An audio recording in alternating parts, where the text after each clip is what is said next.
stroll in because you know animators. They never show up on anything on time. Stop spreading that rumor, man. I'm not spreading it. I'm just saying. It's there. It's all bad reputation. Well, not here. CMU animators, man. They are on time all the time. They nail their deadlines. Yeah. Yeah, they come back.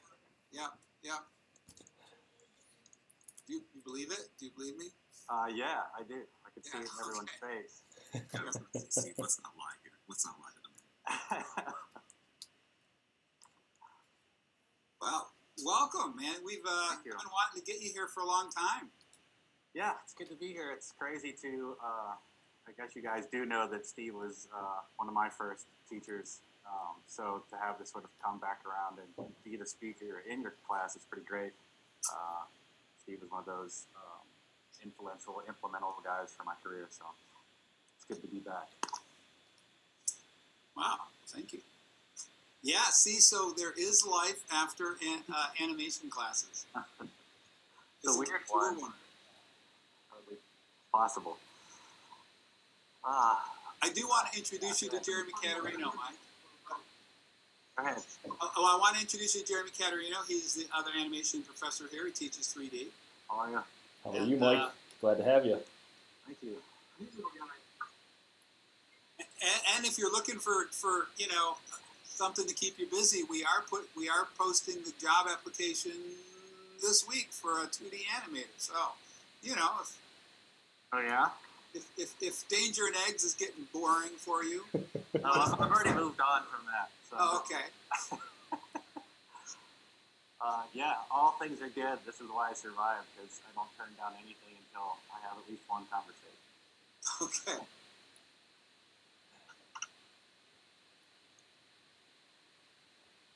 Well, so why don't I start with an introduction? This is Mike Owens. If you read the email, you would know that. Mike Owens is a former student of mine, but that's not the coolest thing he's done. The coolest thing, I don't know, today is, at least the big one is the Danger and Eggs, the Emmy Award. He's the creator, director, animator on the show. Is there lots of things? Oh yeah, I was supervising director, and I led the storyboard animatic team here in St. Paul. So I had a whole local crew that I hired. Okay, and Mike's been literally all over the globe as an animator. Like your role in India, you were actually Teaching, setting up a school. Right? Yeah. Setting up a school for Indian animators to supplement the U.S. industry. Is that a? Yeah, yep. It was connected to Star Tunes. It was going to be a branch of Star Tunes. Okay, and Star Tunes was a studio out of Chicago that was producing Animaniacs, and among other things. So, yeah, Mike's been around for quite a while, and he's got lots of stories to tell, and so I'm gonna let him get started. Oh, all right. Well, I'll try to keep this relatively reasonable in length. It's going to be like, I'm not going to talk specifically about the show, but I kind of just want to talk about the path of being an animator by telling my story of the path, and just everyone sort of has their own way into it, but there's enough commonalities that I think, hopefully, things I can share will be useful to you guys. And if I talk about myself too much, just turn me off. It gets gross sometimes because you just feel like you're talking about yourself too much. But I promise you, I'm trying to do it from a point of, here's this particular journey, take it or leave it for what you can learn from it. So I'm going to screen share. If that's cool.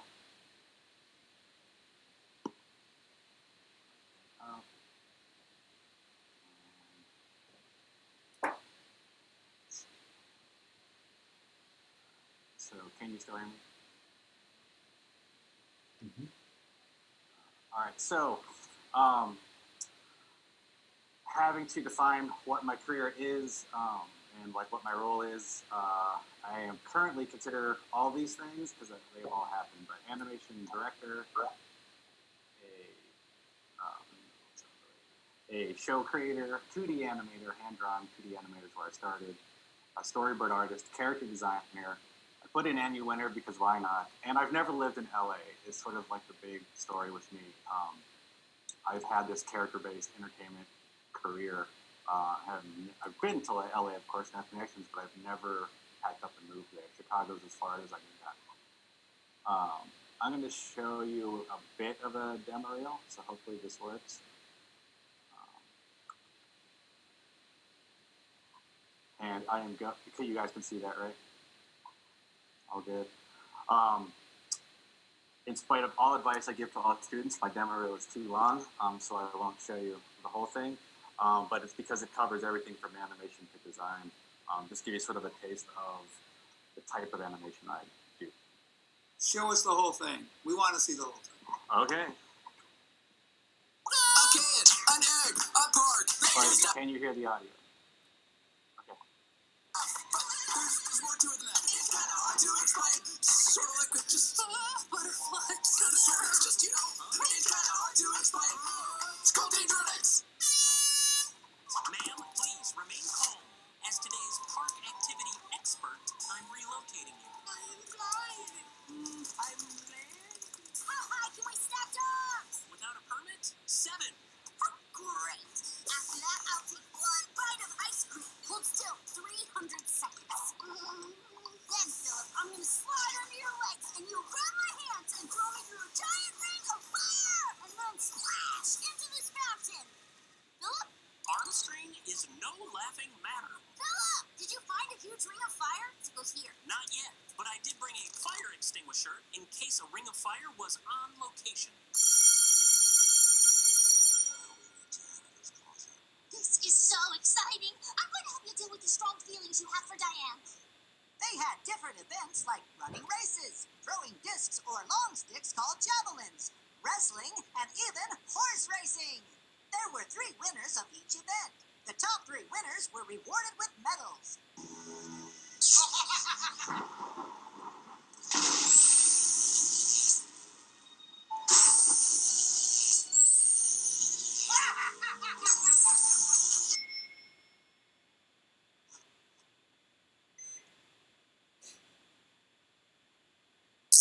If you had to make a plague, what would you make?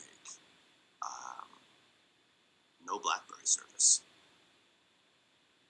Your high ground plague is that you're going to cancel BlackBerry service specifically, but people with iPhones, they're fine. Boom. I'll cover the portal. See? Let's see if I can spot Lenny. Good. Nothing in, nothing out. Nothing in and nothing out. I said nothing's going in and nothing's going out. I said nothing's in and nothing's out. What do you see? The prophecy is true. Aw, jeez. Save us, princess, from the evil witch queen who rules this land. Ipsy pick. Oh, man. Is this like a Dorothy or Alice Earth Girl saving a magical world thing? I would totally love to do that. I mean, I think I have the skills, and I would love the opportunity to become a hero, but I have to find my brother before I burn my grandpa's cake. Oh. Okay, look. Evil witch queen. Try throwing water on her, or trick her. They're not usually very smart. Oh, I don't know if you know, but I've read my... I see him. Oh, we gotta go. You know, as we bury this treasure, I'm beginning to realize all this gold is meaningless. It's our friends and loved ones that are the real treasure. You're right. Your friendship is just as valuable. But I'm a pirate, so I show my love by burying. Throw the bouquet! Throw the bouquet! Oh no! Boomerang bouquet! Hold off on throwing the rice until we check it out. Will you just go already? Excuse me, but I don't have to use the lavatory. I was just taken aback by the lovely scent of flowers and apple pie. Really? I don't smell flowers or apple pie. I can't believe you thought I had a British accent. What a dip. Hey, boss, are you sure this building is sound? Sure, I'm sure. It's based exactly on the architect's model. Oh no! Get everyone out of the building! I gotta stop hiring baby architects. 13,331, 13,332, 13,333. Woo! X marks the spot.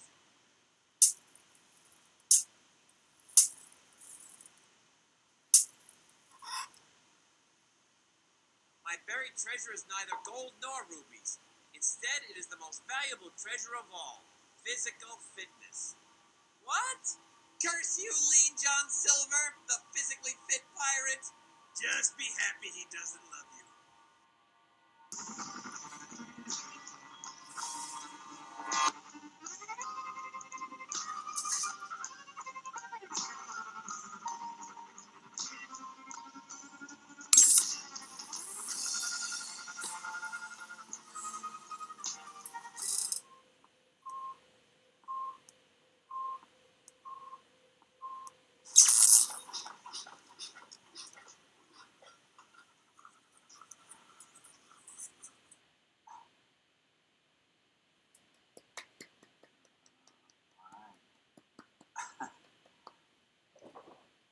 Are we back to the slideshow? Everyone good?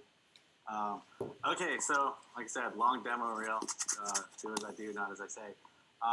But it was a cross section of quite a bit of what I've been doing recently. And hand-drawn, character-based stuff is where it's at for me. I can't really do anything else. All right, so let me plow through some of this stuff and sort of like my thought process. Like I think this is all retrospective because, of course, I didn't think about this stuff at the time. But think of it as like pep talk before you get into it. So why animation? And I'm thinking of me specifically. I thought it would be cooler than being a magician because I failed at doing that. That was the one thing I was interested in as a kid, was being a magician, but my hands shook a lot. I was really good in front of the mirror, terrible in front of an audience. But there's still a trickery to animation.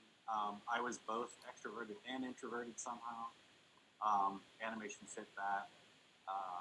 I was worse at drawing than people thought, and I say that because everyone thinks their drawings aren't good enough. I was, like many of you, I'm sure, in your environment, you're the one that can draw. You're the artist person, and then as you move into your career, you're surrounded by all of those people, and realizing I need to get better at my craft and what I do. So the desire to get better at what I was told I was okay at. Animation just begged for that kind of lifestyle of learning how to draw. Observer of the ignored. I always found myself being an observer of things that people weren't looking at, mainly because I don't know if it's like being the third child and your parents are done being parents and you get sort of wander on your own quite a bit. But just, seeing those things that people aren't looking at that become story or ideas or weird way people's walks or the way that bird was eating that piece of garbage for some reason was entertaining to me at the time. So just noticing the world around me and what do you do with that. And I was just fascinated with animation technically and emotionally how it worked, like the trick of it, and why was I laughing, responding, crying to a bunch of moving lines. Like that magic trick was fascinating to me. You can be emotionally engaged by moving lines. So the things that matter that you sort of gather as an artist and sort of what as a career in art influences experiences in your interpretation of all these things. Feed into your career your whole life. They change, they evolve, but they matter. So like it's for me, it was just fun to go back and sort of think of those things, but knowing that every bit of it is part of becoming who you are as a professional artist, whatever your career might be. So some of my let me get my pointer out because it's fun to use my pointer. So there's whoops. There's me being terrified. So not only being born in the 70s, I had riddled with fear of everything. This is where Philip came from. My mom was a nurse, also told me all the horrible ways you could die from working in the emergency room. That was a deep-rooted seed for Philip.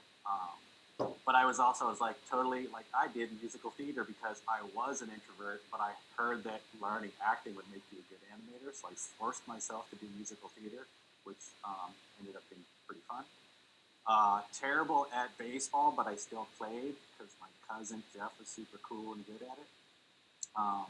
Wasn't my thing. I was really cool in marching band, like it happens. But that music, like doing things according to music, performing, marching on the field, all that sort of entertainment in some level is feeding into my influence and my interest. My dad had a good taste in comedy and music, so I was listening to Ray Charles at a really early life. I wasn't listening to current music at all. The kind of comedies that he watched, Edmund Costello, we still laugh about Young Frankenstein.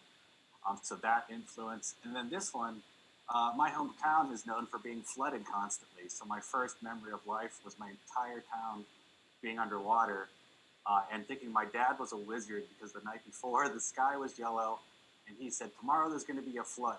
And I woke up the next day and there was just debris and garbage everywhere, and that's my first memory of life. So somehow that also fed into Philip, of course, but all of these weird things feed into your influences that you put into your work. This is what I look like on the outside, but this is what was going on in my head. These are the things that kept, me entertained. The Rudolph short is still something that I will watch every year. Playing with action figures, to the point of where my mom would go to the grocery store and forget I was playing in the corner because I was so engaged in the world. And she'd have to turn around and come bring me back home, or come actually take me to the grocery store with her. But these are the kind of things I was watching. These were the stuff that was fascinating me and entertaining to me. So how to get a career in that, how to get an education in that. Like I've been saying, that starts from the day it just never ends. It's, I say 1980s to present day, but my education in animation is constantly evolving, growing. So don't think, 4 years of college, you've learned everything. It's just not going to happen. And it's for a good reason. I think it's a good way to live. So the basics of education, I went to public high school, studied, I was in music stuff, but I was also in drafting and technical drawing. Went to Penn State University for a while to study fine art and film theory, but they had no animation department.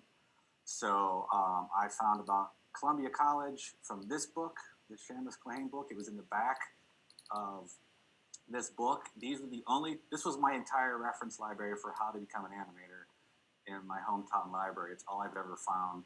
So that was sort of my foundation. I realized how much I learned from this book, Shamus Clahane book, so I recommend it. But it led me to Columbia College because they were actually doing animation. They had an Oxbury camera that people knew how to use. They had teachers actually doing animation. So I took the risk, moved out of Pennsylvania, which is where I'm from, and moved to Chicago, which was utterly terrifying. But one of the best decisions I ever made. So education, the things I just showed are, where do you go to school and, what books you're reading and all that stuff you want to study. It becomes like the things that you want to learn, the things you have to learn that sort of come into this journey, at least they did for me.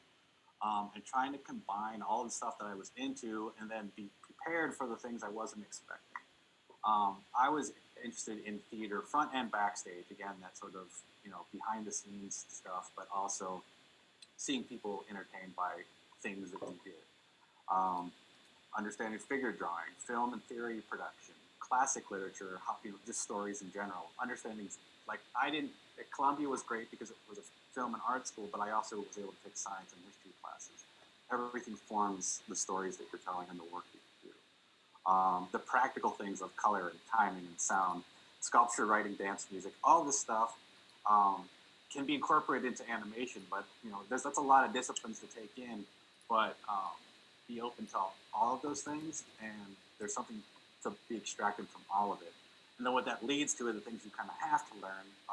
You have to learn what failure really feels like quite a bit, learning how to be persistent. For me, it was like learning how to travel because I'd never left this small town in Pennsylvania. Like going to Penn State, which was like this nice little campus out in the woods, was like as far as I would go until I realized they couldn't teach me anything. And then I went straight to Chicago.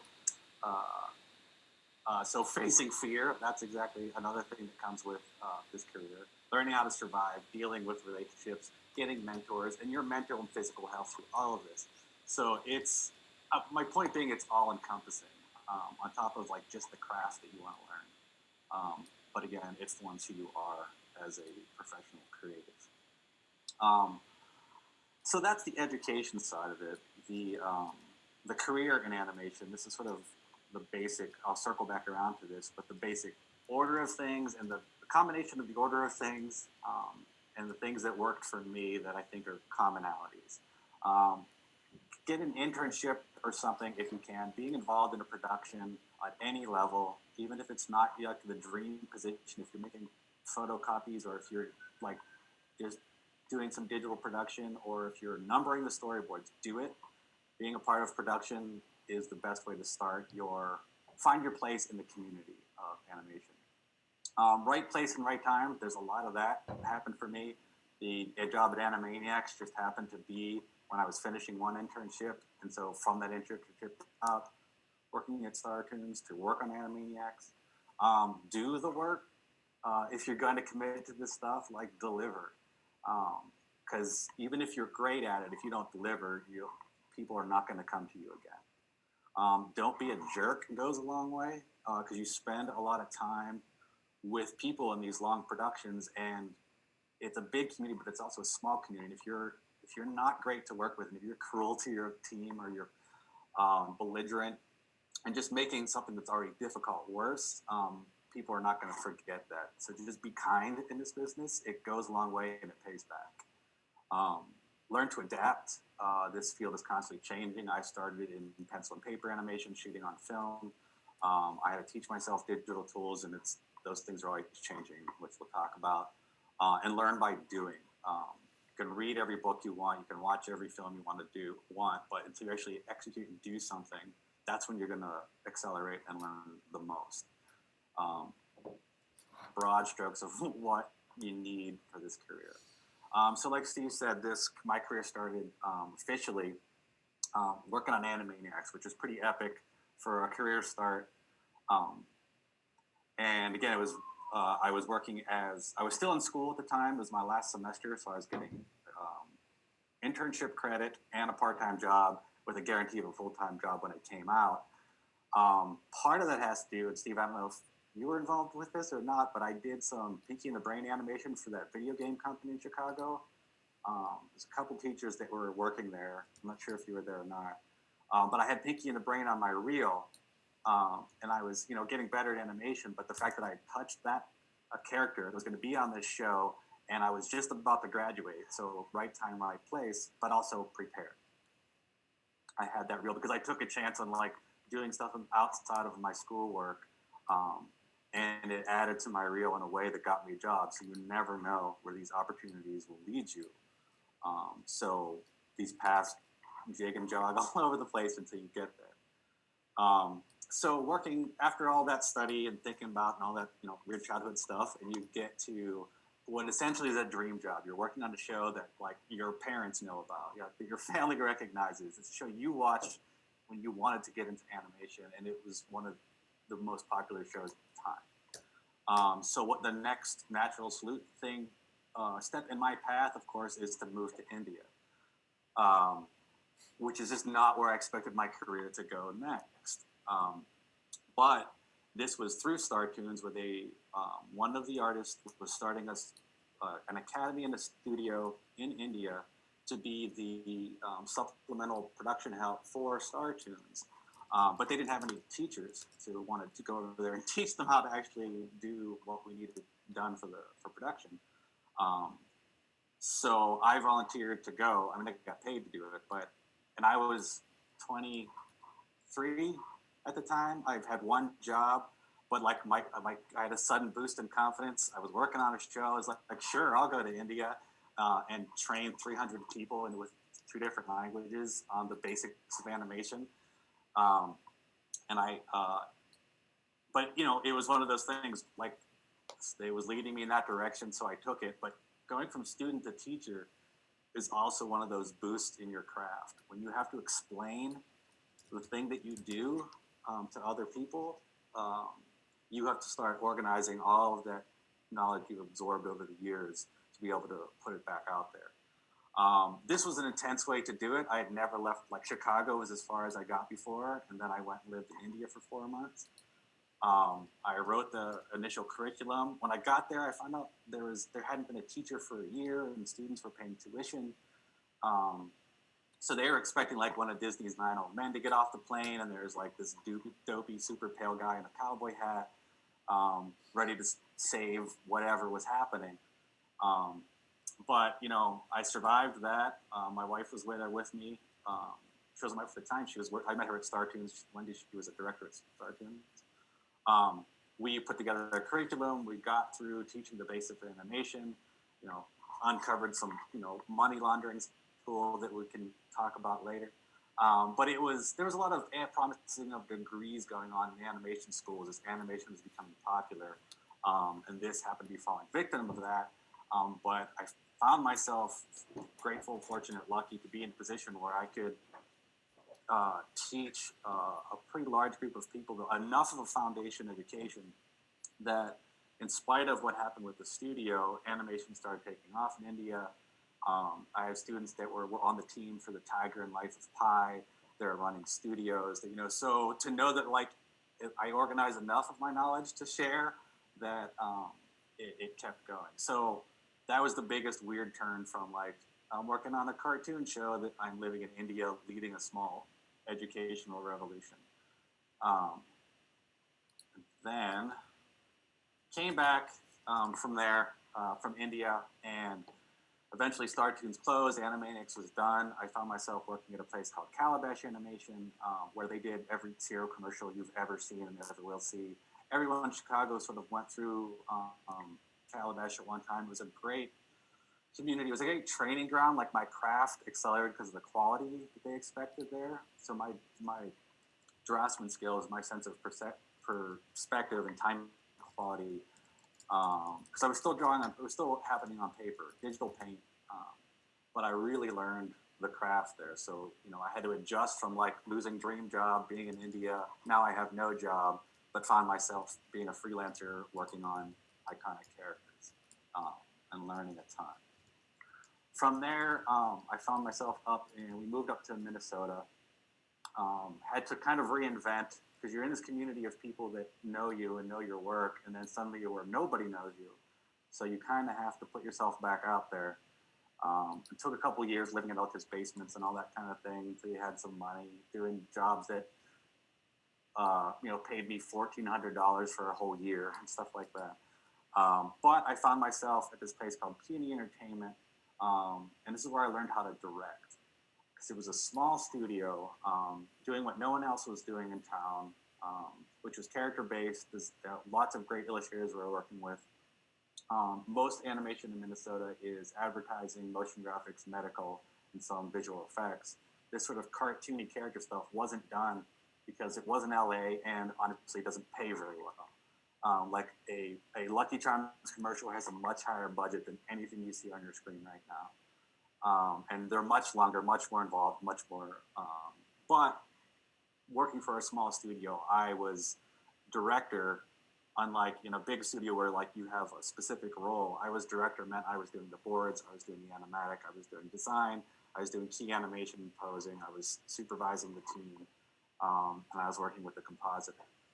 But that taught me, as I was sort of just training as an animator, this taught me the full spectrum of production.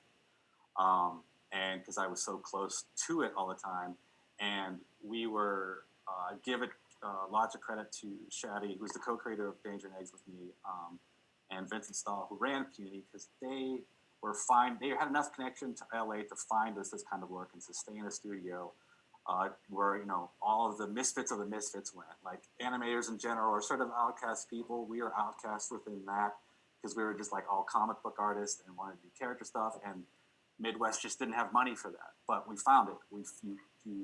You almost create this stuff if it's not there. And you get together with the right people. That led to Danger and Eggs. Because I was part of what we were doing at Puny, we were doing stuff for little shorts for the summer shorts for Nickelodeon and Cartoon Network. people that were developing pilots. We did a bunch of little shorts for Mad TV that were, really fun to work with. Very open to design kind of stuff. Even got to do a couple things with James Gunn before he started doing the Guardian movies. I did some really, it's great animation, but it's like the worst movie ever. Where animation, live action mix. It's called Movie 43. Don't watch it.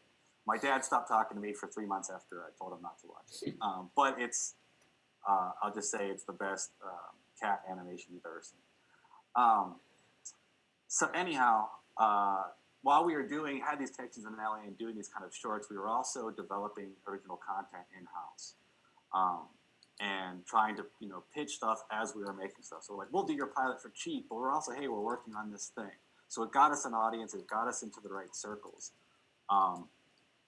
That being said, what started as this drawing, in 2003 was the first time Philip emerged in some sort of tactile form, knowing that it's rooted back into like my childhood fears and my mom telling me about horrible things in the emergency room, because this is a character that's super fragile, afraid of everything, afraid to leave home, but he learns first aid so he can take care of himself.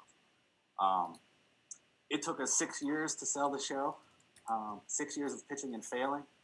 So when I talk about failing and it being a lesson and being to deal with that, because you think whatever you think is brilliant and totally figured out, could be it's not, could be they're not in the mood for egg-based comedies right now, could be that, there's a million reasons things don't get picked up, but until you dive in and start developing it and putting your ideas, again, into that communicated form, that they're just going to stay in your head.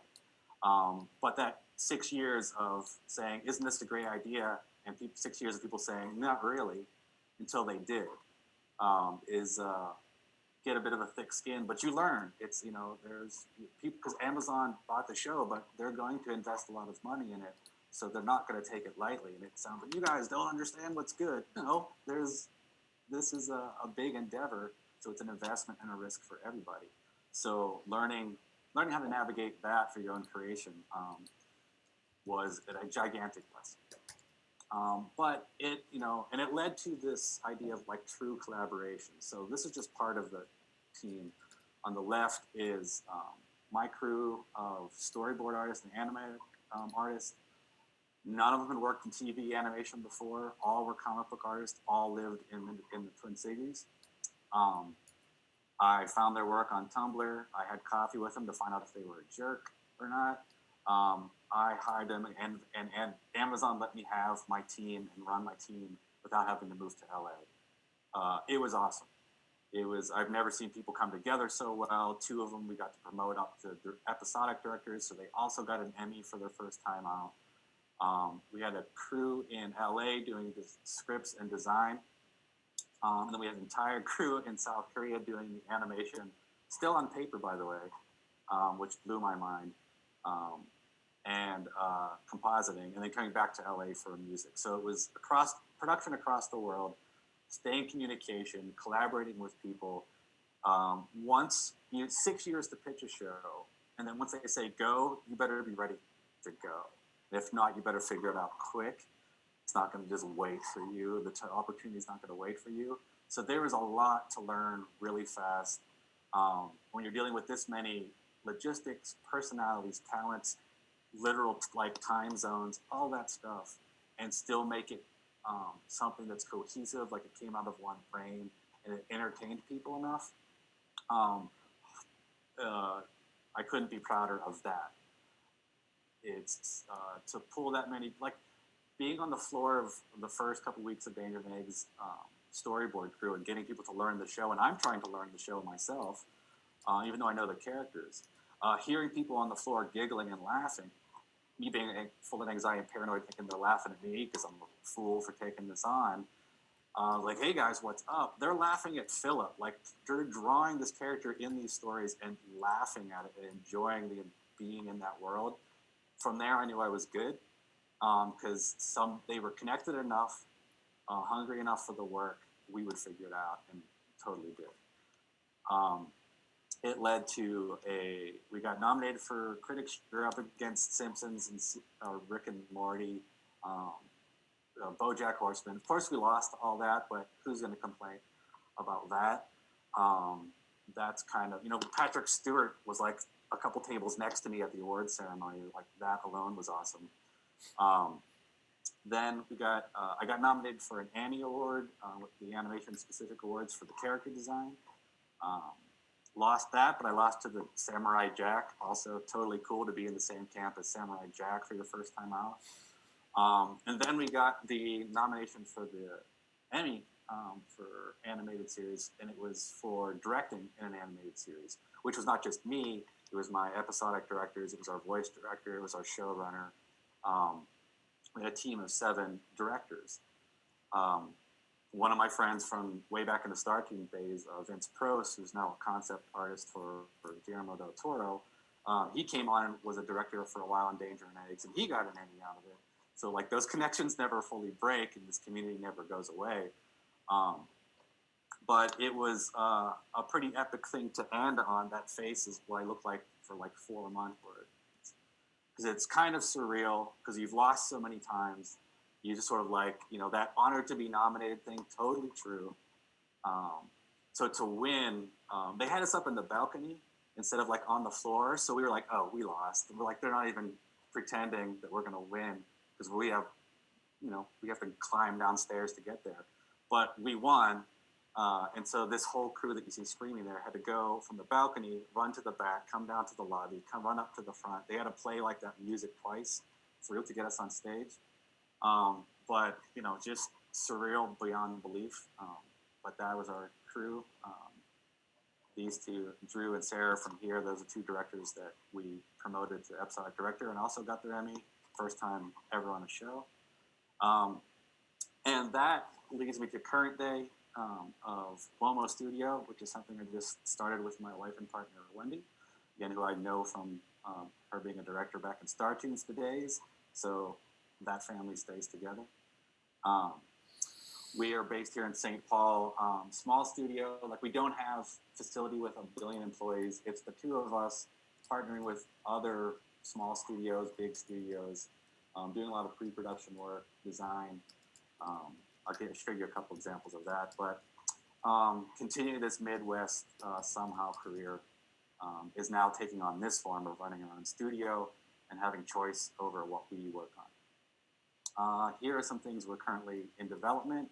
So after Danger and Eggs, that's 6 years, and then having a show and winning an Emmy, I was under the delusion that like, they'll make anything I want now. I just need to walk in the door and say, I want to make this, and they'll say yes.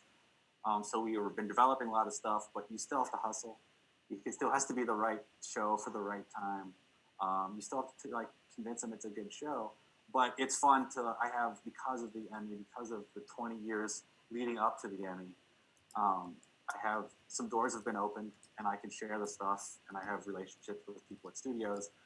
So why not try to get your ideas out there? But it's no way to make a living. Because 6 years waiting for someone to give you $1 million is not really a good business plan. One thing our first business plan was to start with our own short film, Rizdal, which is it's all rough animated. We got some revisions we're doing, but that's almost done. But to start our studio with our own story, based on one of Wendy's characters, rather than start a studio, get a bunch of clients to keep the lights on, and then hopefully we'll have time to make a film one day, we decided to start with making a film.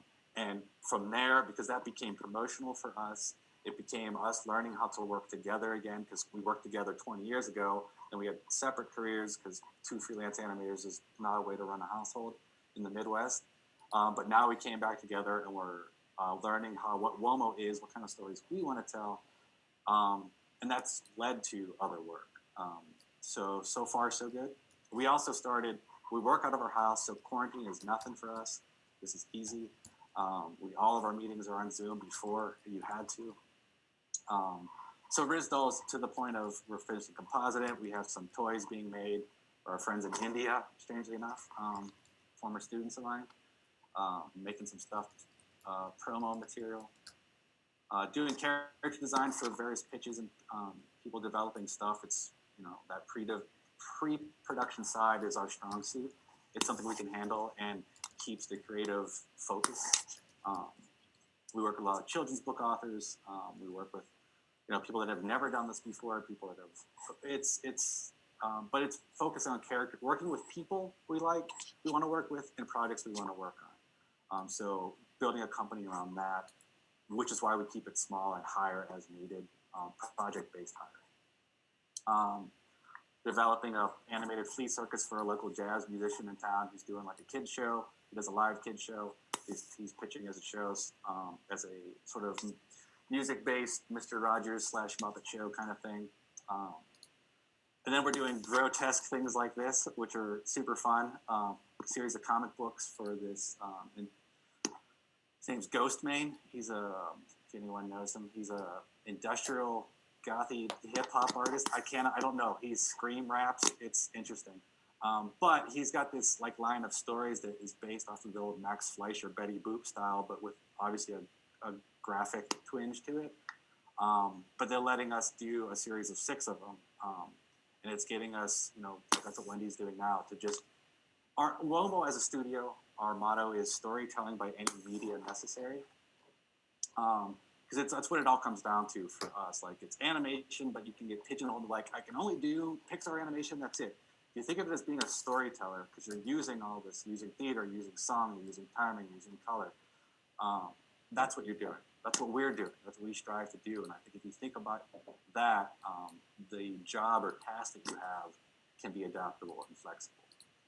We did animated a giant Godzilla chicken at the Science Museum as part of a video scavenger hunt. If you find it, these are like amongst the dinosaur bones, a giant chicken comes out and pecks a worm out, and there's subwoofers that shake the ground with the footsteps of the chicken. We're helping develop a independent feature film based off the young adult novel Milkweed. This is some of the designs, and that's being made locally. The producer, Owens, has bought the rights to the book. We're working with Jerry Spinelli, who's the writer. It's a story, a 6-year-old kid's point of view of the invasion of Warsaw during Nazi invasion. So it's an intense story to get right and an intense story to get funded. But we're working with this amazing art director in Brooklyn. That jazz musician who's doing the Cirque du Flea is our music director. And we are just step by step, developing fundraising, crowdfunding to make content, because this is also going to be incorporated into currently is already happening. The first portion of the grant is going towards incorporating into history education in the public schools, because we're reaching a point where people are either denying the Holocaust exists or don't think about it or even know about it. So this film is not only just a film to make an animated film, it's going to be intertwined into public education on something that should continue to be educated and talk about the human aspect of these stories. And that's what this story is. I recently have found this connection to Mexico through a Scottish man that I met in California. Who's the guy over here, Fraser McLean, who got his career started on Roger Rabbit, worked on Tarzan and Beauty and the Beast and all kinds of things. He is someone I met in California at a teaching conference about how project-based learning is where it's at and how tough it is to get universities and schools to sort of adapt to that. Because I had experience with India where it was basically just taking money from people with no real plan, and those people having those skills to get work afterwards. So I have a shared mission with Fraser here, and he has taken that mission all over the place and is currently in Mexico, because there's an amazing animation industry building in Mexico. Some of the most original stuff I've ever seen. But it's precarious in that place of becoming service industry overseas. We'll do it cheaper studios only. And as soon as it's cheaper anywhere else, people move on. And then an opportunity for a local creative economy goes away. So we're involved in what's happening in Latin America, not just Mexico, but currently, because that's where some of these studios we're working with are, to take away this sort of, doesn't have to happen in a bubble of LA to be storytellers and animation media makers. And quarantine has taught us that it's very possible, because animation is one of those places that actually industries that has actually survived and done really well. So this idea of remote working, collaborative working, in my career has proved again and again, there's amazing stuff everywhere. There's pockets of people doing amazing things. There's communities. How do you connect and do the things that everyone loves to do? So we've spent week-long workshops. But this is from Mexico, where we took one of our ideas.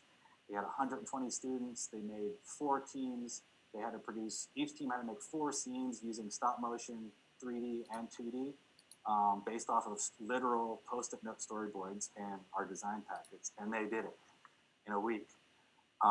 So that idea of give people a project, people will step up, has been proven time and time again. So that's kind of where my career is currently. It's that production through education, sort of like trying to get rid of the gatekeeping a little bit. And it's becoming so more possible than it ever has from when I started. So I'm trying to ride that wave and see where it goes, essentially.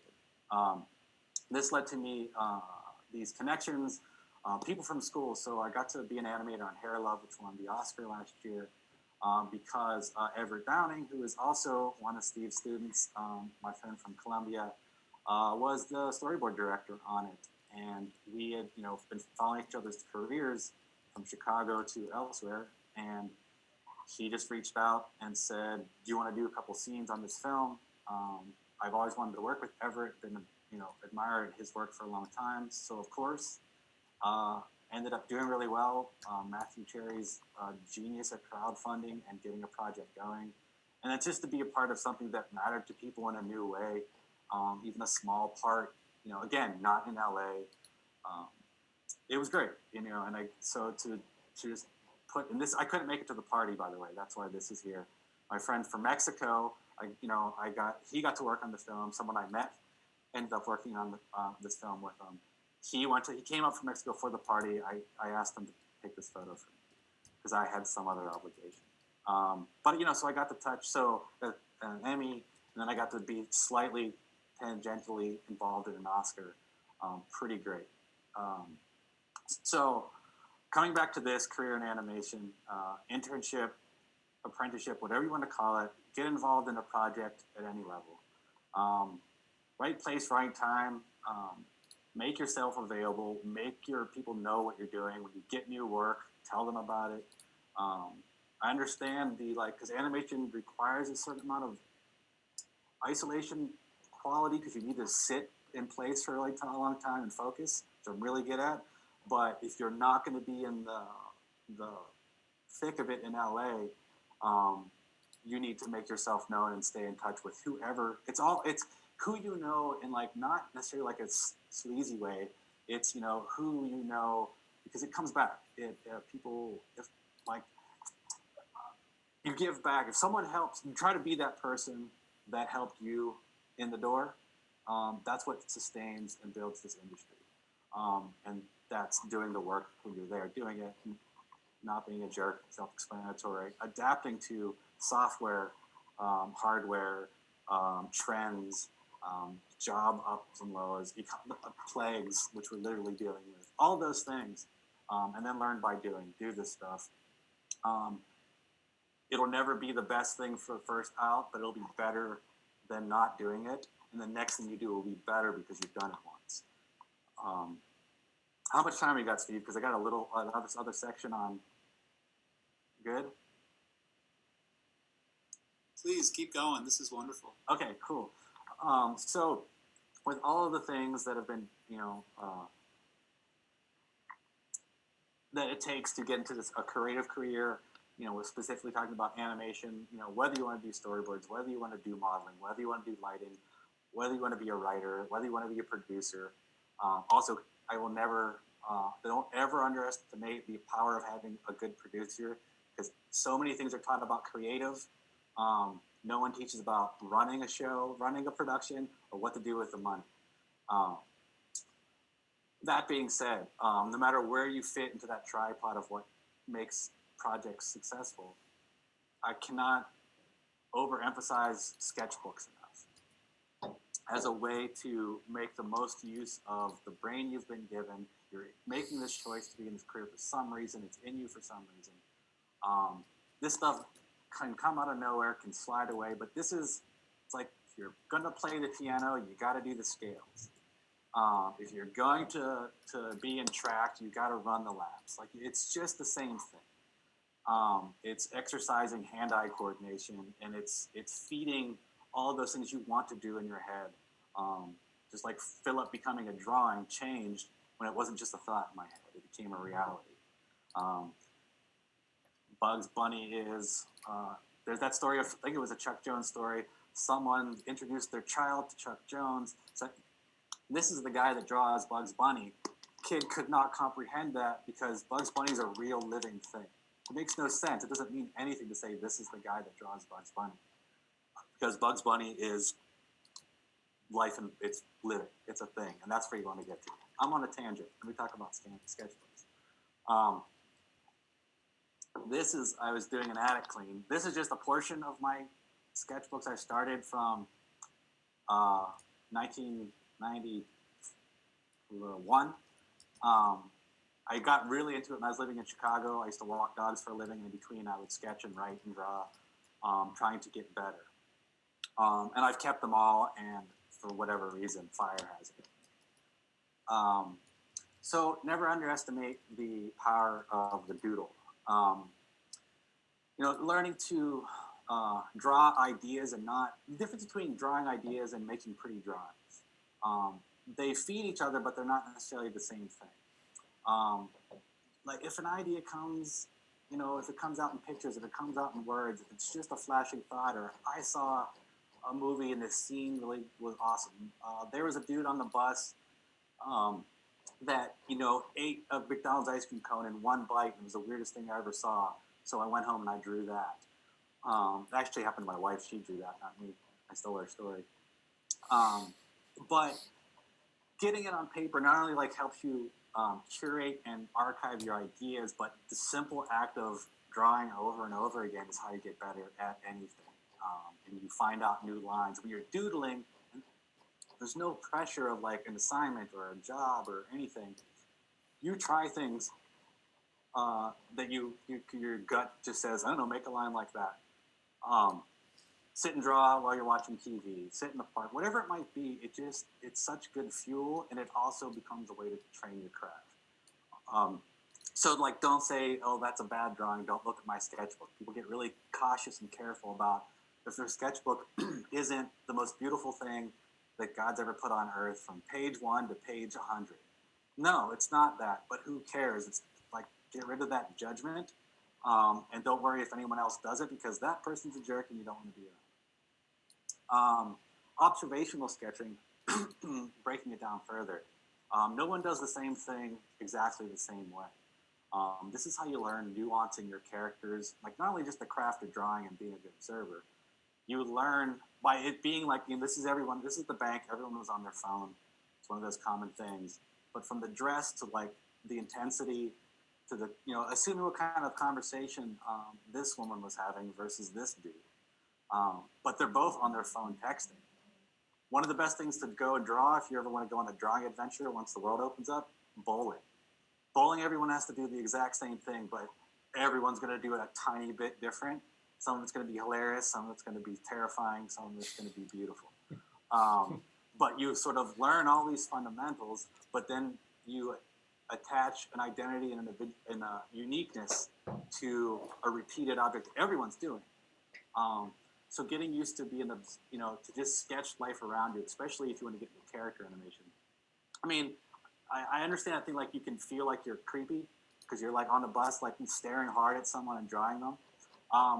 Learn what I like about observational sketches, because I don't want to be that creeper, is learn to draw the essence of something, the essence of somebody, the memory of what you saw.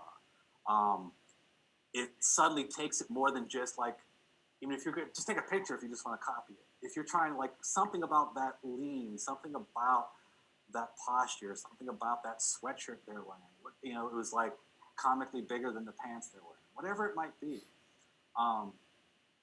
You by trying to capture the essence, it takes you away from being uncomfortable and staring at someone while they're drawing, because that's disrespectful and weird to begin with.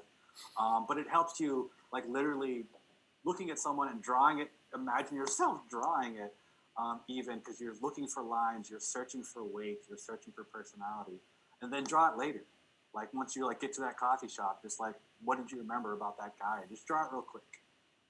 It breaks you of your own habits and it builds new ones. Travel sketching, again, tough to do right now, but if you haven't, whatever travel means, exotic travel or just going to a different town or a different, whatever it might be, you learn about contrast and comparing because life is, everything is like slightly different. The colors, the smells, the shapes of things.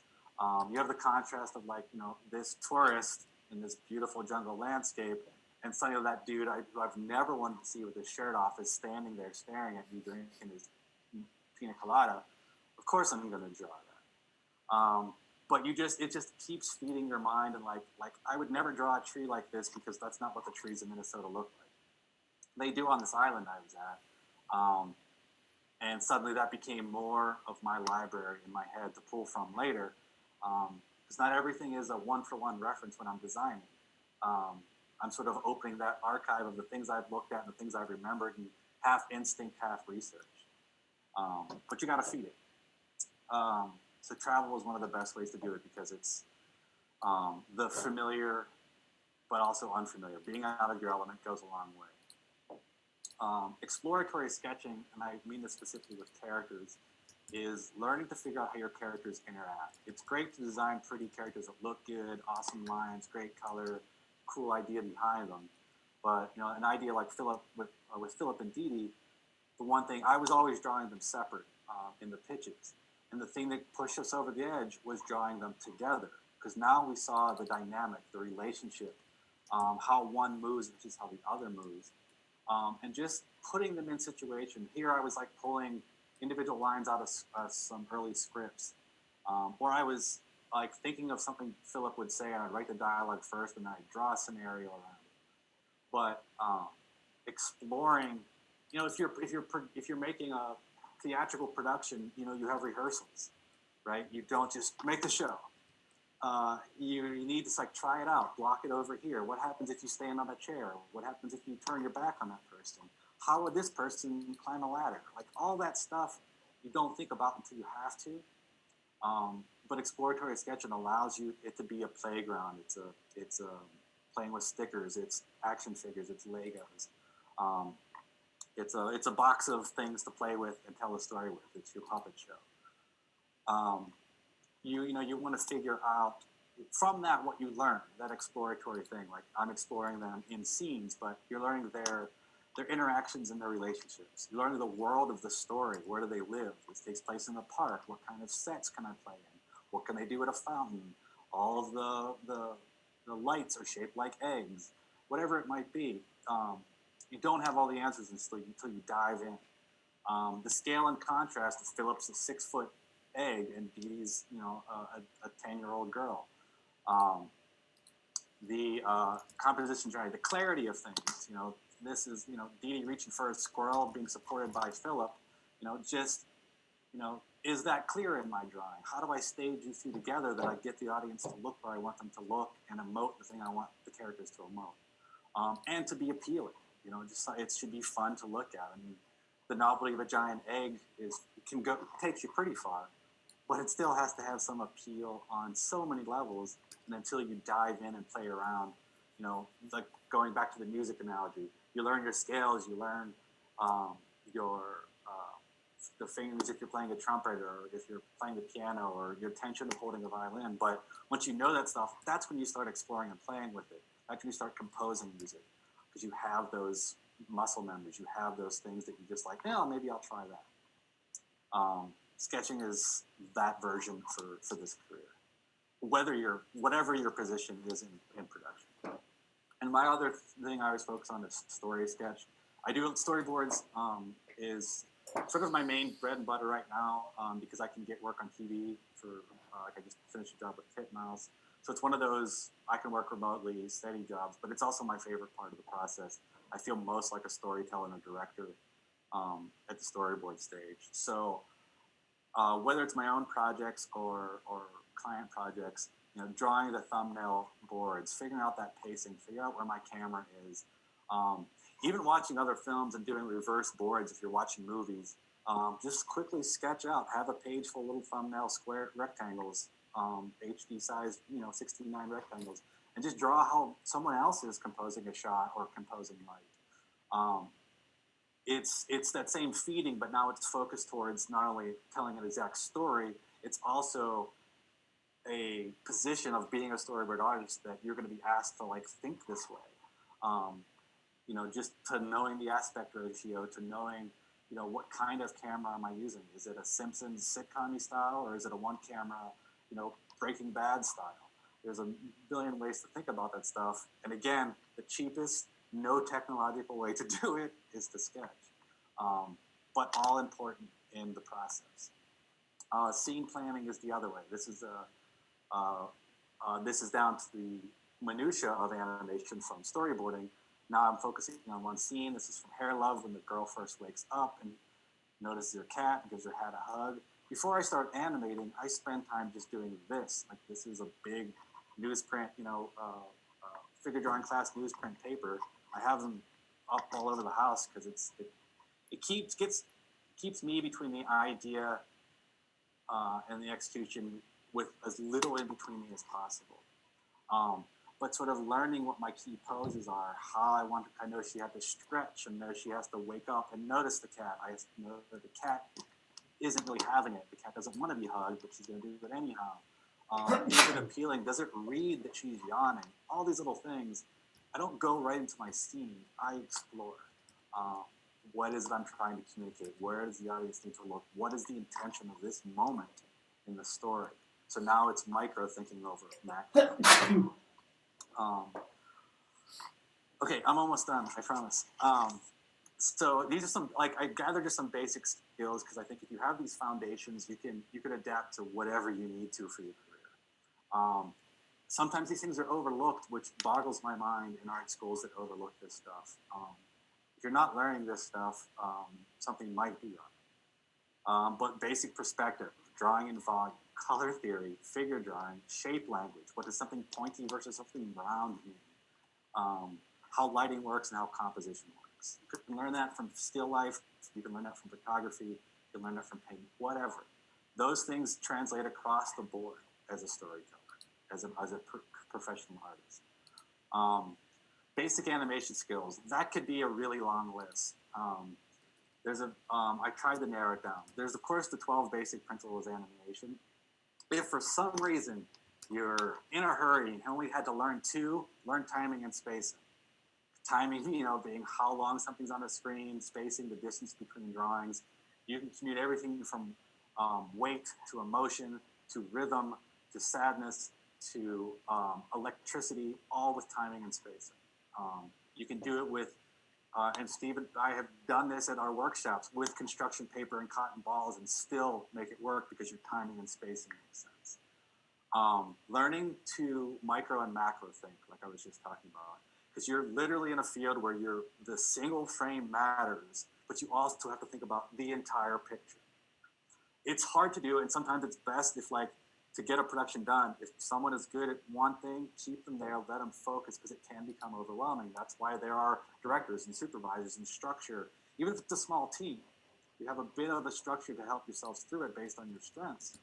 But you have to be able to know that, if you're going to spend all week on that one hand, and it flies by in a flash, and you just lost, $1,000 or $10,000 on the budget because you were obsessed over one drawing, it's because you weren't thinking macro, you were focused on micro, and only your job mattered. This is a collaborative art form, and keeping your head on all of it is tricky, and takes, like I said, lifelong learning, but learn to think that way.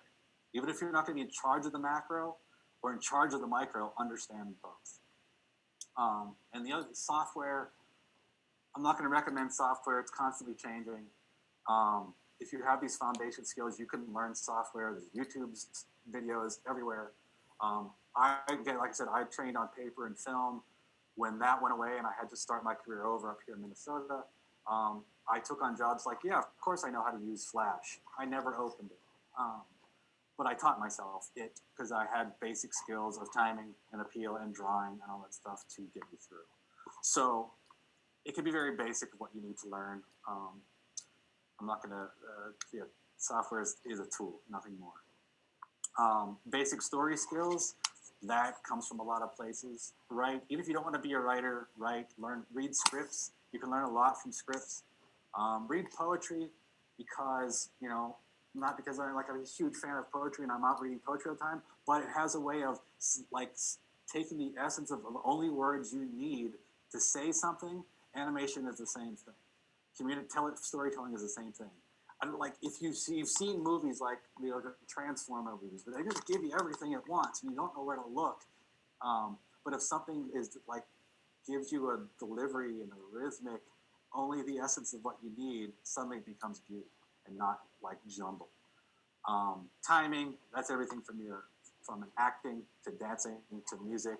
Just knowing what a rhythm is versus a slower one. If you interrupt it, just timing is very broad, but it's going to be the anchor for you.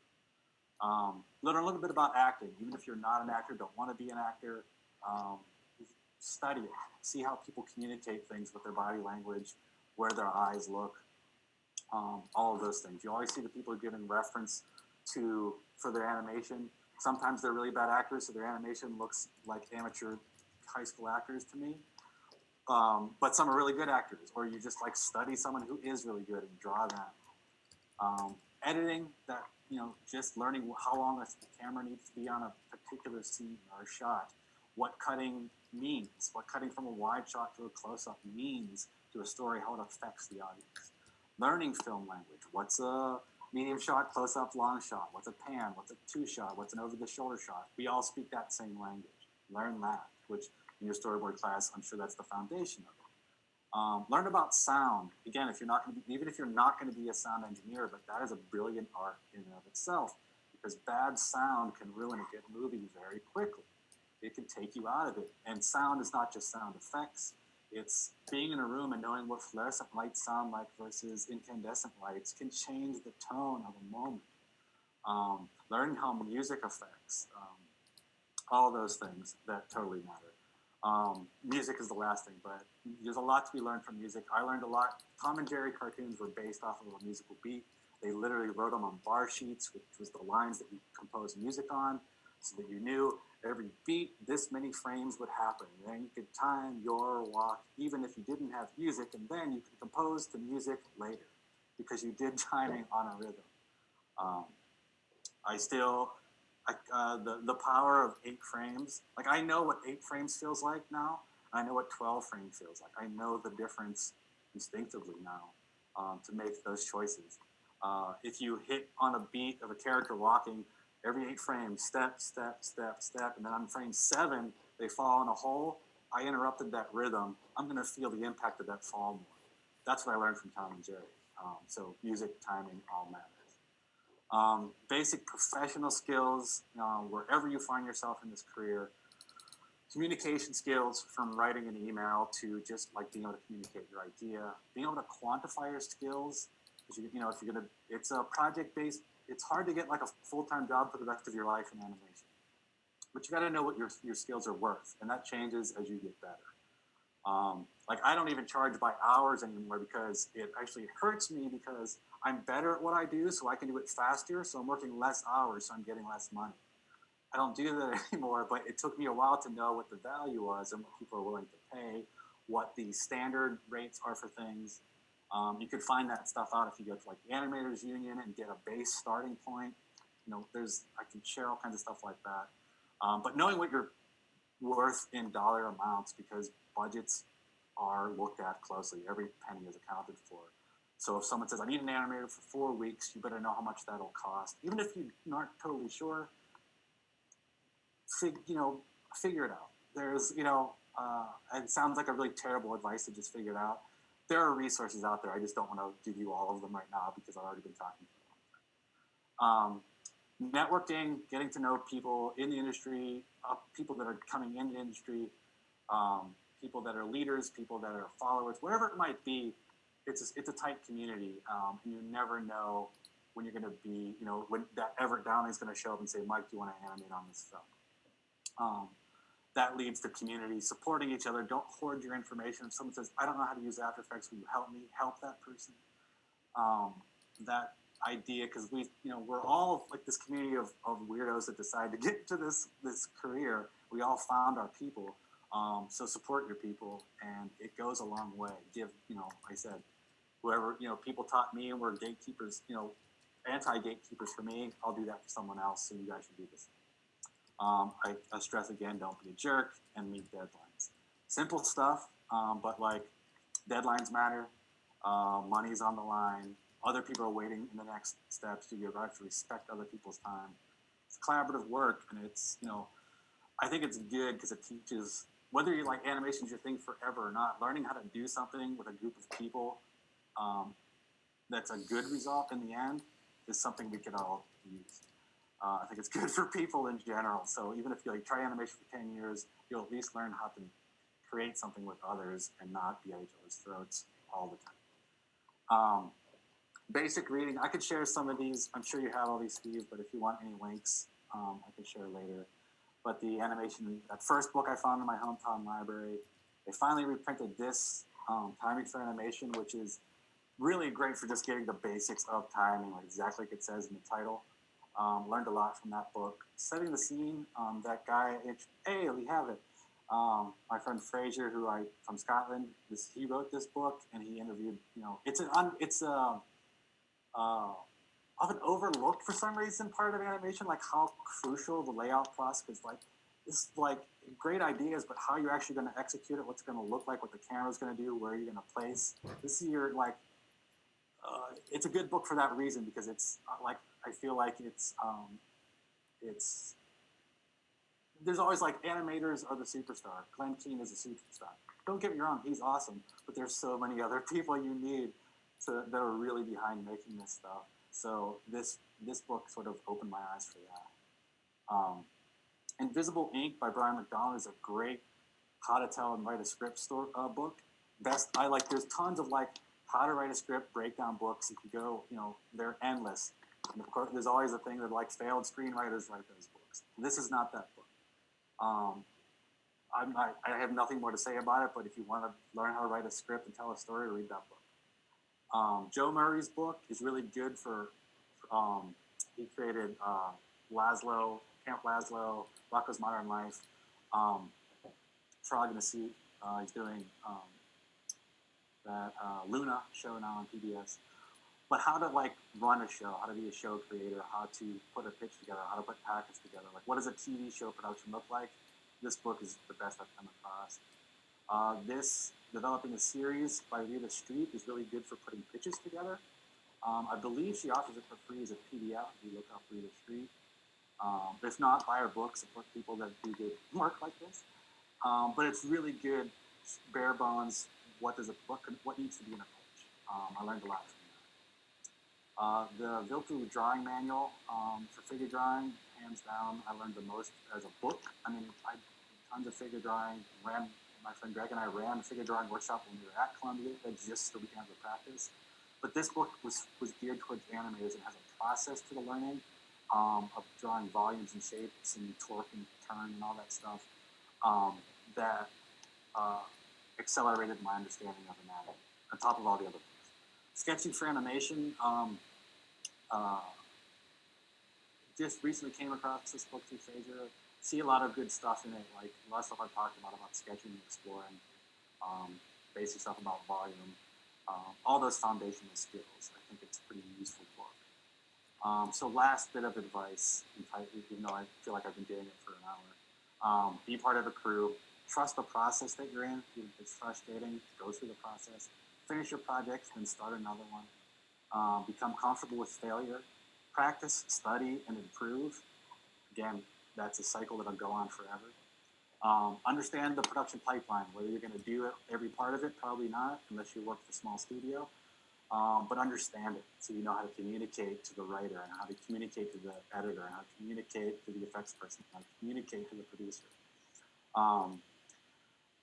Not everyone is an animator, otherwise not everything would get done. So understanding what a team means for getting an animation done.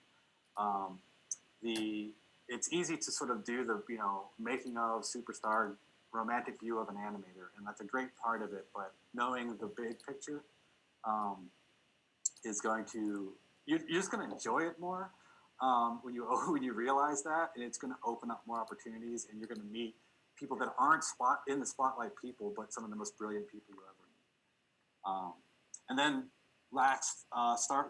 it kind of sucks because it ruins your experience a little bit, but start watching movies like a creator, not a consumer. When I was talking about reverse storyboarding and sketching when I'm watching movies, and just understanding how one director uses his timing and his camera versus another, whatever. Learn from that stuff. Like, why did they cut there? Why am I crying right now? Why did that work? Do it with movies you're really familiar with, so you don't ruin new movies. One of my favorite movies is Raiders of the Lost Ark, and I would go back and I would use that to talk about screen direction, because the whole first part of the movie, he's going left to right. From the first moment, he's going left to right till he gets to that idol, and then when the cave starts to collapse and the poison arrow starts shooting at him, he runs right to left the rest of the way until he gets stopped again. I felt that when I first saw it, and I saw the movie the first 17 or 20 times as a kid. But then when I studied it, I was like, oh, that's why that worked. We push that character, left to right. It feels comfortable, like they're going somewhere. And then suddenly he's pinned against something. He's got his goal. And now he can't go anywhere else. It's literally a big boulder chasing him right to left. But because I'm looking at it as a maker, and why do they make these creative choices? So that's it for that. So we can Q&A a little bit. If there's any specific stuff that I didn't touch on, I don't know what the questions will be. That's it. I'm going to stop sharing now. Sorry. No, this is awesome. Thank you.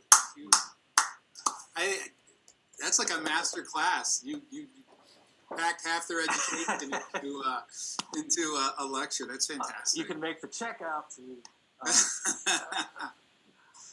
Wow, so much good stuff, and hopefully consistent with what you guys are hearing in the classes all the time. But I think it's just great to hear it just encapsulated in a short talk. So thank you so much. Yeah, it's weird to encapsulate it in a short talk. It's being reminded it's almost 25 years of a career so far, and it feels like I was just in your class, and I still feel like I'm not good enough. So, well, clearly you are. So just that arc of everything that you covered, you could go deep on and try to go deep on every point, but it's so good to just hear it from beginning to end like that. And cool. Here's your chance, folks. There's not one person on this Zoom call that Mike wasn't talking to at some point. I think that your point about not everyone's an animator, otherwise nothing would get done. The fact, controversial around some circles. Oh, it is. But we're a community of storytellers here. That's what we're doing. You can spend your thesis year on a graphic novel if that's where you need to go. And so it's so refreshing to hear, less about being a thoroughbred and more about just being a scrappy storyteller and get it on the screen in any way possible, right? So let's open it up to some questions. This is a little bit like drinking from a fire hose, but James, what do you got? Hi. So myself and my one friend that I talked to are huge fans of Animaniacs, and we love Pinky and the Brain. So I was curious what game that you worked on. Oh God, it was probably a game you probably weren't alive when it existed. 90s. It was I don't remember which game it was. I don't remember which game it was, because this will be a shocker, because I feel like I'm out of the club. I'm an animator. I don't play games that much. So I my knowledge of it is not that great. Yeah. But it was what was because they were asking for hand drawn like block cycles and turn cycles of the character. So it was kind of just a little bit of a first person looking over their head kind of game. Okay. They could turn to look at each other, like Pinky and Brain could turn to look at each other. So it was almost more like sprite animation, but a little more full animation. It wasn't just like side view. So they were just sort of, if someone got zapped, they would go into a zap cycle. So I was doing like a lot of loops like that. I don't remember the exact game, but I remember trying to figure out how Brain's head shape worked and driving me insane. And then my drawing desk was literally in a closet when I worked on that. So that's when I was afraid of math instead. Oh my gosh. Well, thank you. My Sure. friend says that they very much respect you. So. Oh, awesome. I'll take it. Who else? I'm very curious to know if you work more with like modernly, I guess, but 2D puppets or like 2D digital animation. Yeah, good question. I do a little. I do like a hybrid of it. Like that was the one thing when I started working at Puny as a director. Our primary tools were Flash and After Effects. And there's like where Flash had its own category of animation called it was like Flash animation, and it all looked like cutout and stuff. And there's all these tools about making cutouts, and there's really good ones like the ones on the Tangled show are amazing. The ones on Hilda are amazing. Excuse me. The ones they did for Hair Love are amazing. So there's like clever ways to do it and hide it. If a style of a show is benefited by puppety, then I puppet. If it like fits the style to like have the legs that dunk dunk dunk dunk going versus fully fleshed out volumetric stuff, I try to hide it. I learned limited animation. Like Animaniacs was like you draw the body, and then you have another layer that's just mouse and another layer that's just the arm. So I learned how to think that way. And lots of productions, mostly for television, is still built that way. So like most of the shows that you see from Solar Opposites, Rick and Morty, all those shows do some level of puppet animation. Some more than others, like BoJack Horseman does it, but they mix it up a little bit so you have those special poses. So it's definitely a good thing to learn because it allows because television production deadlines or production schedules are quick. Like features, like it feels like you get years to like think about the idea, and like TV's like it has to be in Friday. We've got 7 more episodes waiting for us. So the efficiencies you get out of knowing about puppet, the efficiency you get, it's a crucial part of television production. So it's worth knowing and learning that stuff. And I do, like I said, mix and match depending on the style. But knowing the fluid stuff, learning the puppet stuff. The puppet stuff honestly might get you a job quicker because some of these shows just need people to animate because they turn around so fast. And if you aren't afraid of the software, you don't even have to necessarily know it. If you you're willing to jump in and learn Harmony to work on Solar Opposites, and your skills and your professionalism are enough, you'll get the job done. It's possible. So I don't rule any of that stuff out. Like it's one or the other. This is one thing I like about animation. Like just as I was starting my career in the '90s, when Beauty and the Beast, The Little Mermaid, and all that stuff was coming out, but then Pixar, damn, that came in and Toy Story was taking over. It became like you're either 2D or you're 3D, and there's nothing else. And then 2D just started shrinking and shrinking and shrinking. And 3D was what everybody wanted. But now we're at this place where like those lines are starting to get blurred. And the best example is Spider-Verse. The best. You don't even know it and you don't even care because it's just you feel it. So we're at this great time where all of those skills can be overlapped. It's like not knowing your trick is the secret of being a good magician, right? You don't give it away. You just want people to react. So I don't know if that answered the question, but I do whatever the story dictates. I love that you talked about Spider-Verse and mixing them because that's happening across the board in our like so junior exciting. studio and our senior studio Yeah. courses. Because we're split. We've got a lot of 3D and a lot of 2D, but when we put our heads together, they start to mix It's those things. the tools that you have, like, Yeah. and, like you can try things now. Like we're working on a short right now where it's based off a children's book with a beautiful style.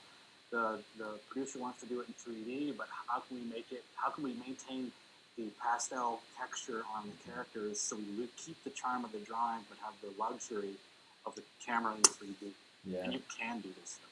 Yeah. That's I mean, like with the Adobe package, Mm-hmm. if you have like just Adobe Suite, you can do it any of it.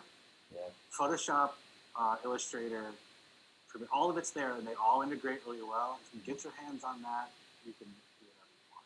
Yeah. I mean, there's always higher quality, all this kind of stuff. Oh, yeah. But that was like, I didn't have an Oxbury camera in my apartment because you just don't do that. And that was also scary because you're shooting on film, which you had to pay for developing yourself, and if you screw it up, because you don't see it in real time, you're doing your timing on exposure feeds, and then like I wasted all of my money and all of my time. I got to do it again. That taught me a lot because I had to know my timing. I won't dog it at all because I had to have good timing before it was ever drawn or put on paper. Yeah. But now people don't have that kind of limitation. So there's no excuse. Yeah. Hey, just FYI too, there's a whole bunch of questions popping up in the chat if you want to check out some and tackle a couple. All right, I'm ready. I got nothing else planned today, so let's do it. Yeah, tackle them. There's a few good ones in there.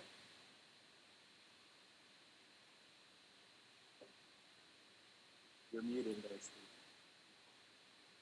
I will read the questions out loud, and you can let us know what you think. Yeah, I'm not going to read them. Yeah, perfect. Okay. Yeah. So we have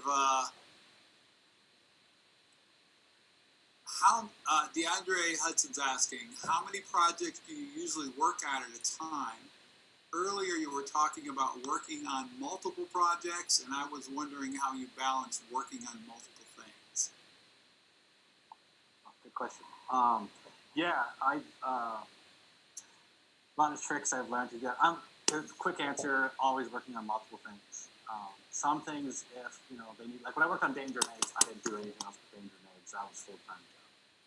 Right now with Lomo Studio, we've got the comic books going, we've got the short film going, we're doing animation for Planetarium, doing development work for shorts. There's always like little steps forward on all these projects. I don't wait till one is done. I don't have the luxury of that to do the next one. But you can't, if you wait till like completely done with this thing, now I can do that next thing. As an independent small studio, again, don't have that luxury. So I do a thing called, if you want like a term for it, is time blocking. Like I don't work, like when I started my career, it was like 14-hour days was the norm. That's crazy. I don't necessarily encourage that lifestyle because it'll burn you out quick. But I will, like 3 hours, I'm just going to do the key animation on the flea circuits. I'm going to set that aside, and I'm going to do the rough boards for this thing. So it's constantly tracking where, like, 3 hours I'm going to do this. 2 hours I'm going to write emails. It's annoying, but I don't have a boss telling me to do that.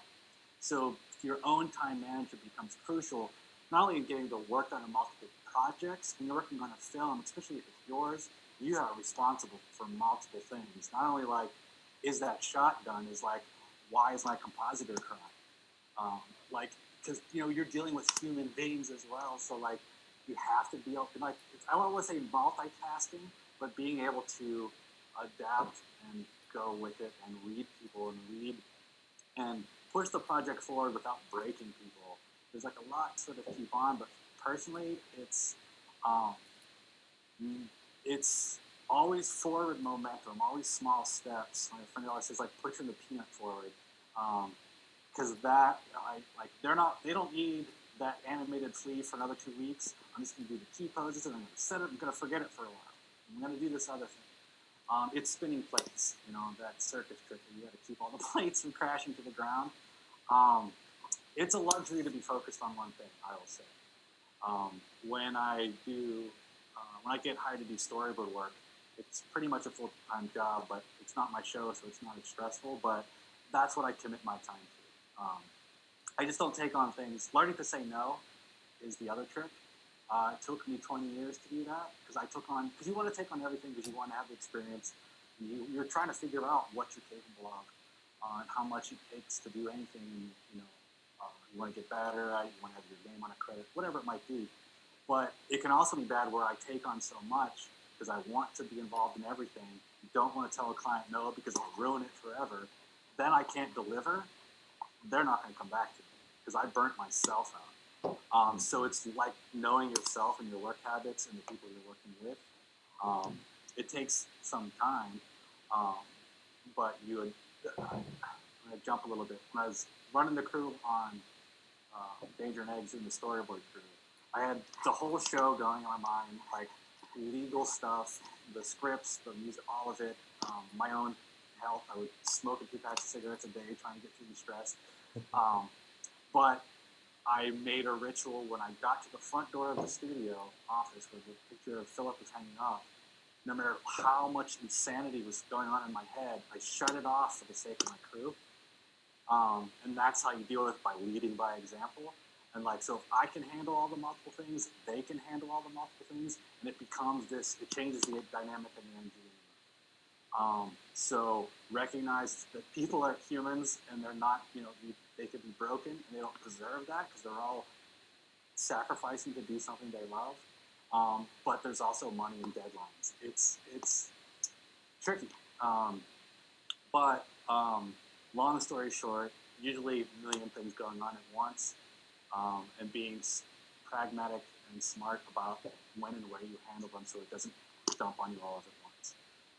Good calendar, good deadlines. I weirdly love spreadsheets now for laying out my timelines. We have the comic book planned out for a year.